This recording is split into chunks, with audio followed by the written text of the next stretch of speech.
Kanina pa kayo dyan? Kadadating lang din namin eh. Nakita ko story ng boyfriend mo ah. Sana all. Uy, sana all. May quiz nga pala tayo mamaya. Ang dami nating re-reviewin sa quiz. Grabe. Oo nga, ang dami. Wala pa akong matandaan.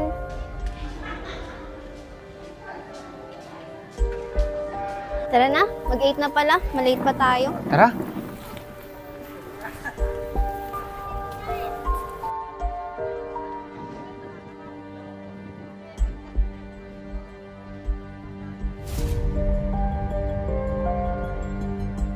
Ano nga ulit yung structures ng HTML? Di ba yun yung head, body, shoulder?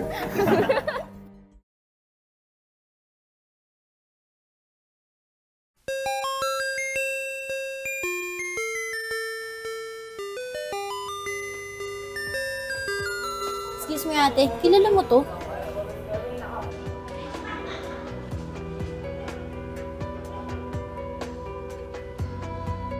Hala, ang weird naman yan. Kaya pala iba pakiramdam ko sa kanya nung nakita ko siya sa kantin. I-report mo na yan, kasuhan mo na, may ebidensya naman. Alam mo bang pwede mo siyang kasuhan dahil considered yan as privacy violation? Kaya nga po ate, salamat po. Hoy, samahan niyo ako Saan? Ano yung sinasabi mo? Wala. Tara makapag-lunch na.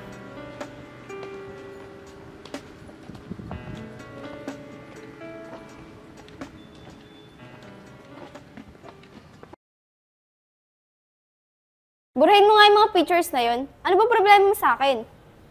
Alam mo, pwede kitang kasuhan sa mga ginagawa mo? Totoo niyan. Natutuwa lang talaga ako sa inyong tatlo. Gusto ko lang sana maging part ng circle niya. Wala kasi akong kaibigan sa section namin. Wala naman talaga akong balak i-expose yung mga pictures na yan. Sorry sa inyo, sana mapatawad niyo ako. Hindi ka dapat nagpipicture ng ibang tao, lalo na walang alam yung pinipicturean mo. Pwede ka naman lumapit sa amin at makipagkaibigan. Salamat. Pasensya na. Di ko na uulitin at buburahin mo yung mga picture.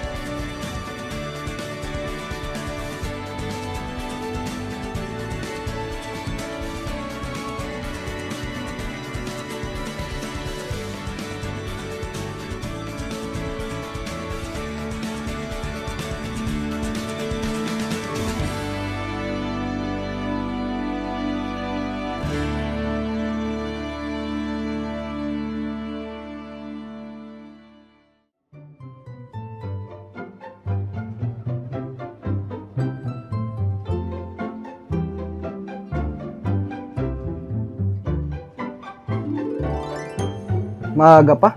Mamaya ko na lang gagawin. Tinatamad pa ako.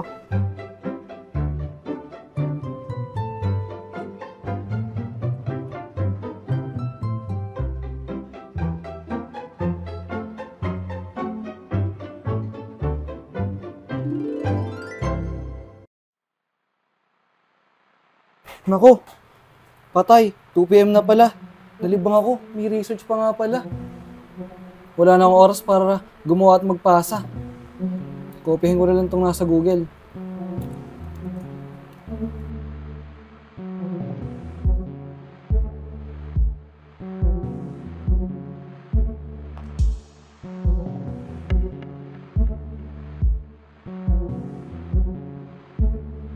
Ayan, tapos na ako. Na-i-upload na.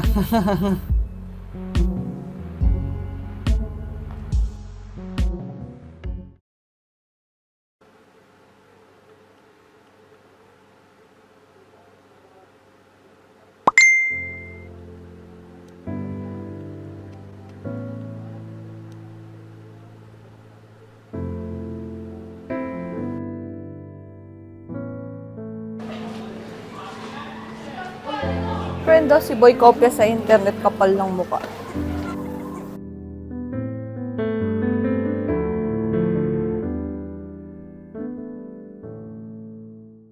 Roderick, tingnan mo to. Jan, report natin si Joy. Di na tama yung mga pag-post niya sa Facebook. Kaya nga, wala ka naman ginagawa sa kanya tapos kung ano-ano sinasabi niya. Tara.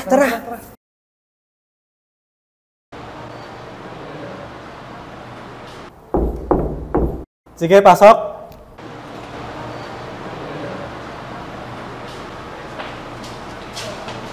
Excuse me po, sir. May re-report po sana kami. Ano ba yan mga anak? Ito po kasing si Jan. Di ba po nasira niyo yung research paper niya? Yes. Ang problema naman po kasi ngayon, sir. Etong si Joy Joy, hinaharas po si Jan sa Facebook. Kung ano po ang kanyang sinasabing masama. Ito, sir, oh. Yun nga. Online harassment na ito Pakitawag niyo mga klase niyo.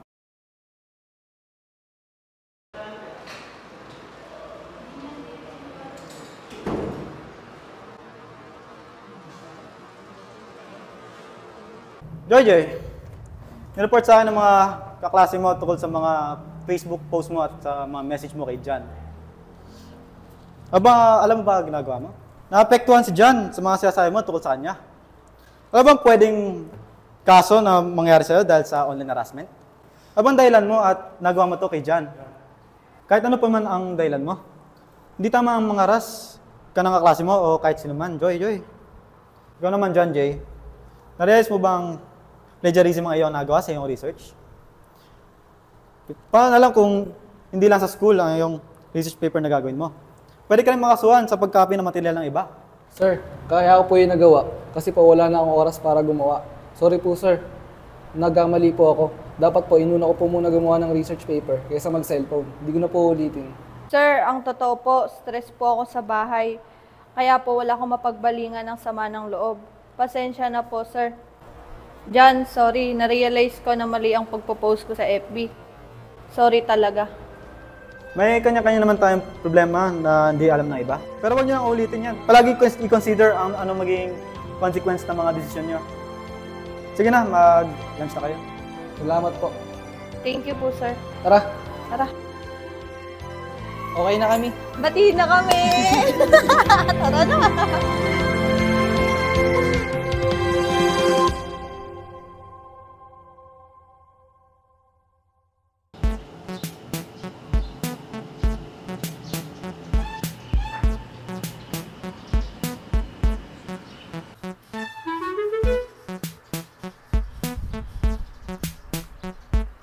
Flash drive for sale, 32 GB.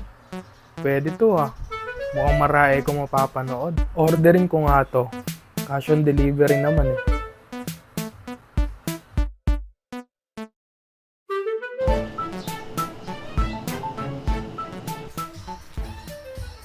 Sige ate, chat na lang kita kapag darating na yung order kong USB.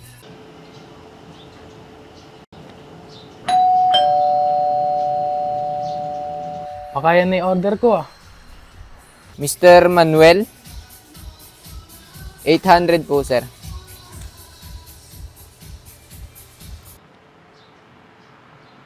Teka. Hindi ito yung in-order ko. Na-scam ako.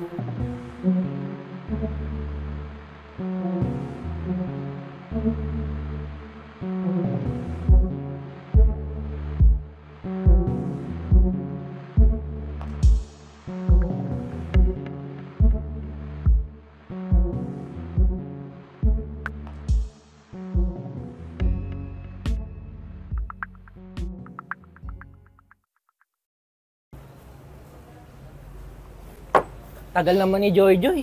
Nagugutom na ako. Kaya nga, kanina pa yung OTW ni Joy Joy. Uy, speaking of, na si Joy Joy, oh. Oh, ayun na pala sila. Sakto, gutom na kami. Pasensya na guys, may nangyari lang kasi. Kapatid ko pala si Manuel. Kaya ako na late. Umorder kasi ng flash drive yung kapatid ko sa online, kaya lang walang flash drive na dumating. Roderick, ito yung Facebook account nung scam sa kapatid ko. Aba, tita ko to Teka lang, hindi ito yung account ng tita ko Nagtitinda lang ng balut yun. Report natin sa pulis. Poser na, scammer pa. Police Station 69, magandang araw po. Ano po may paglilingkod namin? Good day po, sir. May i-report po sana kami. Yung kapatid po kasi ng kaibigan ko na-scam sa Facebook. Tapos yung pangalan po ng scammer na ginamit pangalan po ng tita ko. Okay po. Ano po ang inyong pangalan? At ano po binibenta ng scammer? Roderick Gregorio po. Nagbebenta po siya ng movies na nakalagay sa flash drive. Tapos hindi po talaga yung item yung binibigay niya. At nasabi mong ginagamit yung pangalan ng tita mo sa Facebook, tama? Yes po. Nagtitinda lang naman po yung tita ko sa amin ng balot eh. Pakisend na lang po sa aming page ang inyong report. Pakisend na rin po ang ebidensya. At pag na-verified na po namin, sisimulan na po namin tignan ang kasong ito. Sige po, sana mahuli na yung nasa likod niyan. Maraming salamat po. Okay po, tatawag po kami para i-update kayo. Pag nakita po namin yung mga ebidensya, salamat po.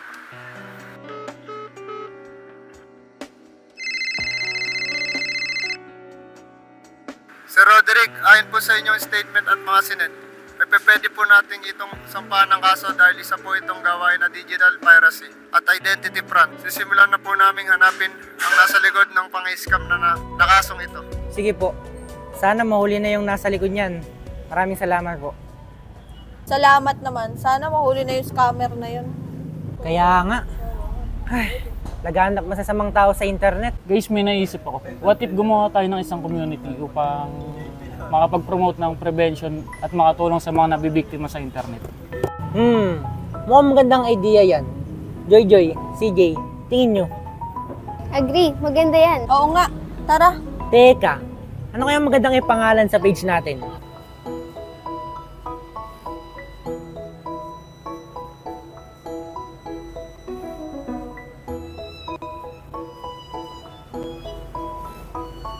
Paano kaya kung internet guards?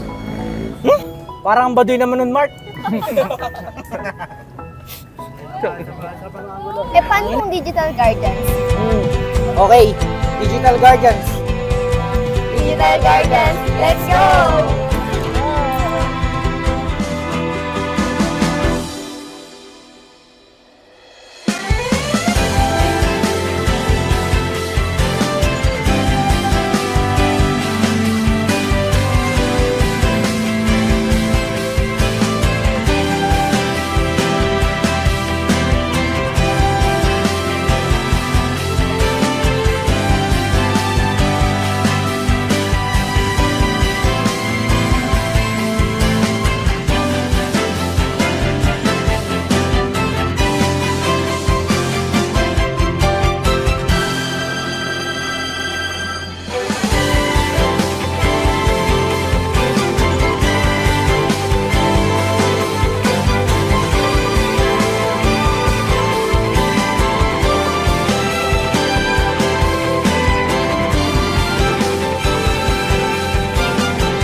Republic Act No. 10173, otherwise known as the Data Privacy Act, is a law that seeks to protect all forms of information, be it private, personal, or sensitive. It is meant to cover both natural and juridical persons involved in the processing of personal information.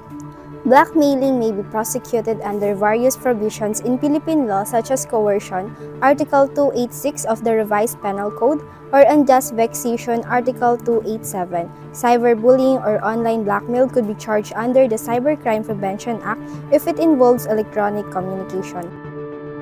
Plagiarism is the same as copyright, presenting work or ideas from another source as your own, with or without consent of the original author, by incorporating it into your work without full acknowledgement, is considered under the Cybercrime Law of the Republic Act 10175.